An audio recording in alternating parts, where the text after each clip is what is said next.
Okay Telugu view పాయింట్కి తిరిగి స్వాగతం. ఫిబ్రవరి 5వ తేదీ ఢిల్లీ ఎన్నికలు జరగబోతున్నాయి. ప్రతి ఒక్కరూ ప్రతిష్టాత్మకంగా తీసుకున్నారు. విశేషం ఏమంటే ఫిబ్రవరి 1వ తేదీ బడ్జెట్ రిలీజ్ అవుతుంది. 4 రోజుల తర్వాత ఫిబ్రవరి 5న ఢిల్లీ ఎన్నికలు జరగబోతున్నాయి. ఒకవేళ బడ్జెట్లో మధ్య తరగతికి ఊరట కలిగించే అంశాలు ఉన్నాయనుకోండి, ఖచ్చితంగా అది ఢిల్లీ ఎన్నికల మీద ప్రభావితం చూపిస్తుంది. అసలు ఈ ఎన్నిక ప్రత్యేకత ఏంటి? అరవింద్ కేజ్రీవాల్ 2013 నుంచి అప్రతిహతంగా ఎన్నికల్లో గెలుస్తూ వస్తున్నాడు. అది మనం మర్చిపోవద్దు. కాకపోతే పోయిన ఎన్నికల తర్వాత జరిగిన ముఖ్య పరిణామం ఏంటంటే, అరవింద్ కేజ్రీవాల్ మీద క్లీన్ ఇమేజ్ ఏదైతే ఉందో అది బాగా దెబ్బతగిలింది. ముఖ్యంగా లిక్కర్ స్కామ్ దాంట్లో అవినీతి జరిగింది అనేది అందరికీ అర్థమైపోయే రీతిలో టీవీల్లో అన్నిట్లోనూ మనం చూసాం. అరవింద్ కేజ్రీవాల్ ముఖ్యమంత్రి, ఉప ముఖ్యమంత్రి మనీష్ సిసోడియా, ఇంకో మంత్రి సత్యేంద్రనాథ్ జైన్ అందరూ కూడా జైల్లో గడిపారు జీవితాలు. మరి ఇది అదవరకు లేని ప్రత్యేకత. దీన్ని ఓటర్లు ఎలా చూడబోతున్నారు అది ఇంపార్టెంట్. మరి ఓటర్లు దీన్ని మరి అవినీతి జరిగింది కాబట్టి తిరస్కరిస్తారా, లేదు అంటే జైల్లోకి వెళ్ళాడు కాబట్టి సానుభూతిగా ఓట్లేస్తారా? అంటే భారత్లో ఏదైనా సాధ్యమే. ఇంతకుముందు మనం చూస్తే అనుభవాలు చూస్తే జైలుకి కరప్షన్ మీద జైలుకి వెళ్ళారు. వాళ్ళే స్వాతంత్ర పోరాటం చేసిన వాళ్ళు కాదు, అయినా సానుభూతితో ఓట్లేసినటువంటి ఉదంతాలు కోకొల్లలు. ఏం జరుగుతుందనేది నేను చెప్పను, కానీ మొత్తం మీద ఇది ఒక ప్రత్యేక ఎన్నిక. అందుకని అయితే ఇక్కడ మనం గుర్తుపెట్టుకోవాల్సిన ఇంకో ప్రత్యేకత ఏంటంటే, ఇది మిగతా వాటికి దీని తేడా ఏంటంటే, ఇది నగర ఓటర్లు ఉన్నటువంటి రాష్ట్రం. రాష్ట్రం అంటే ఇది కేంద్రపాలిత ప్రాంతమే. టెక్నికల్గా చెప్పాలంటే లెఫ్టినెంట్ గవర్నరే ఇప్పటికి కూడా సుప్రీం.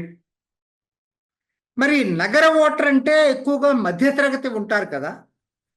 ఇంకో ప్రత్యేకత ఏంటంటే, గత దశాబ్దంన్నర నుంచి ఢిల్లీ మధ్యతరగతి ఓటర్లు ఎంతమంది ఉన్నారో అర్బన్ పూర్ అంతకన్నా ఎక్కువ ఉన్నారు. అది నగర వాతావరణానికి అలవాటు పడినటువంటి వాళ్ళు కాదు.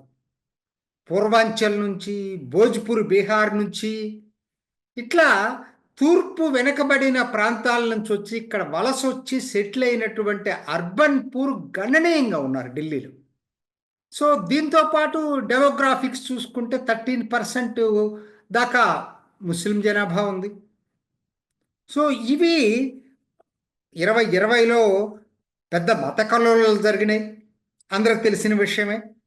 సో ఇవన్నీ కూడా కాబట్టి కేవలం మధ్యతరగతి అనుకుంటున్నాము మనం కాదు. ఈసారి ఆ ప్రత్యేకత కూడా ఢిల్లీకి ఉంది. మరి ఇది 3వ ఎన్నిక, అది మనం మర్చిపోతున్నాం. చిన్న చిన్న అంతకుముందు జరిగిన వదిలిపెడితే ప్రధానంగా 5 సంవత్సరాలు మూడో ఎన్నిక ఇది. మరి ఎట్లా ఉండబోతుంది, ఈ నేపథ్యంలో ఎలా ఉండబోతుంది? ఎందుకంటే అరవింద్ కేజ్రీవాల్ తక్కువ వ్యక్తి కాదు.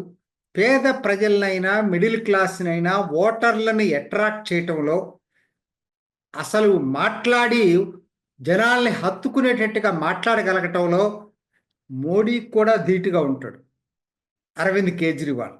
సో అటువంటిది ఇది. కాకపోతే ఏంటంటే 3వసారి కాబట్టి యాంటీ ఇన్కంబెన్సీ ఫ్యాక్టర్ బలంగా ఉండే అవకాశం ఉంది. ఎందుకు చెప్పాల్సి వస్తుందంటే, ఆయన అంతకుముందు చేసిన వాగ్దానాలు 2 సార్లు కూడా యమునాని నేను క్లీన్ చేస్తాను, యమునా పొల్యూషన్ మీద చాలా వాగ్దానాలు చేశాడు. అత్యంత శుభ్రమైన నదిగా చేస్తా అన్నాడు, కాలేదు. అలానే వాయు కాలుష్యం అందరికి తెలిసిందే ఢిల్లీలో పరిస్థితి, దీన్ని అరికడతానని చెప్పాడు. సో వాయు కాలుష్యం అరికట్టలేదు. అటు నదీ కాలుష్యం, ఇటు వాయు కాలుష్యం, ఆయన చేసిన వాగ్దాన భంగం జరిగింది అక్కడ. మరి ఇవి ప్రజలు ఎట్లా రిసీవ్ చేసుకుంటారనేది చూడాలి. అంతకన్నా ముఖ్యంగా ఇంతకుముందే నేను చెప్పినటువంటిది పర్సనల్ ఇమేజ్, క్లీన్ ఇమేజ్ బాగా దెబ్బ తగిలింది లిక్కర్ స్కామ్ తోటి. అంతకన్నా సింబాలిక్గా కనపడేది ఏంటంటే, ఆయన చాలా అత్యంత సామాన్యుడిగా రేనాల్డ్ పెన్ పెట్టుకొని తిరిగేటువంటి వ్యక్తి ఆయన శీష్ మహల్లో ఉన్నాడు అనేటువంటిది జనంలోకి బాగా వెళ్ళింది. అన్ని వందల కోట్ల పెట్టి ఢిల్లీ చీఫ్ మినిస్టర్ నివాసాని కోసం ప్రజల డబ్బులు వెచ్చించటం అనేది అరవింద్ కేజ్రీవాల్ చెప్పినటువంటి సిద్ధాంతాలకి పూర్తిగా విరుద్ధం. ఆమ్ ఆద్మీ పార్టీ, దాని పేరే ఆమ్ ఆద్మీ పార్టీ. మరి ఇది ప్రజల్లోకి ప్రభావితం చేయకుండా ఉంటుందా? ఇవన్నీ ఈసారి ప్రత్యేకం, అదివరకు లేవు, అది మనం మర్చిపోవద్దు. సరే, ఇంకొక ప్రత్యేకం ఏంటంటే, ఈసారి జనరల్గా ఢిల్లీ ఎన్నికల్లో ఒకసారి వచ్చి మాట్లాడితే గొప్ప మోడీ. ఈసారి 3 ర్యాలీస్ అడ్రస్ చేయబోతున్నాడు మోడీ. 3 ర్యాలీస్. యోగి సెకండ్ మోస్ట్ పాపులర్ లీడర్ యోగి 14 ర్యాలీస్ అడ్రస్ చేయబోతున్నాడు. అంటే ప్రతిష్టాత్మకత తీసుకుంది బీజేపీ. అఫ్కోర్స్ బీజేపీ విషయంలో ఒకటి అప్రిషియేట్ చేయాల్సింది ఏంటంటే, అది ఎంత చిన్న మున్సిపాలిటీ ఎన్నిక నుంచి దేశ ఎన్నిక దాకా అదే సీరియస్గా పనిచేస్తుంది. అది ఏ పార్టీ ఆ పద్ధతిలో పనిచేయదు. దాన్ని ప్రతి ఒక్క పార్టీ వాళ్ళని చూసి రోల్ మోడల్గా వాళ్ళని చూసి గుణపాఠం తీసుకోలేకపోతున్నాయి మిగతా పార్టీలు. దాంతోపాటు ఇంకో ప్రత్యేకం ఏంటంటే, ఎప్పుడూ చేయనంతగా పాపులిస్టిక్ స్లోగన్స్ బీజేపీ కూడా ఇచ్చింది ఈసారి. జల్లగా ఇంతగా ఇవ్వదు, ఏదో 1-2 ఇస్తుంది. ఆప్ 200 యూనిట్లు ఫ్రీగా ఇచ్చాడు కదా, మేము 300 ఇస్తామని చెప్పింది. ఆప్ మహిళలకి 2100 డబ్బులు ఇస్తానని చెప్పి ప్రామిస్ చేశాడు కదా, మేము 2500 ఇస్తామని చెప్పింది. ఆప్ ఎడ్యుకేషన్ దాని మీద ఎక్కువగా స్కూళ్ళని బాగు చేశాడని చెప్పారు కదా, మేము అసలు కేజీ నుంచి హైయర్ సెకండరీ దాకా ఒక్క పైసా కూడా కట్టాల్సిన పని లేకుండా విద్యార్థులకు మేము చేస్తామని చెప్పింది. సో ఆప్ని మించిపోయి ఆర్థిక వాగ్దానాలు చేస్తుంది ఈసారి. ఇది కూడా ఒక ప్రత్యేకం. ఇంకొకటి ఏంటంటే, సీఎం చాలామంది అనుకుంటున్నారు, ఆప్ చెప్తూ ఉంటుంది, హైలైట్ చేస్తూ ఉంటుంది, సీఎం క్యాండిడేట్ ఎవరు, సీఎం క్యాండిడేట్ ఎవరు అని. సీఎం క్యాండిడేట్ని డిక్లేర్ చేయకపోవటమే బీజేపీ అసెట్.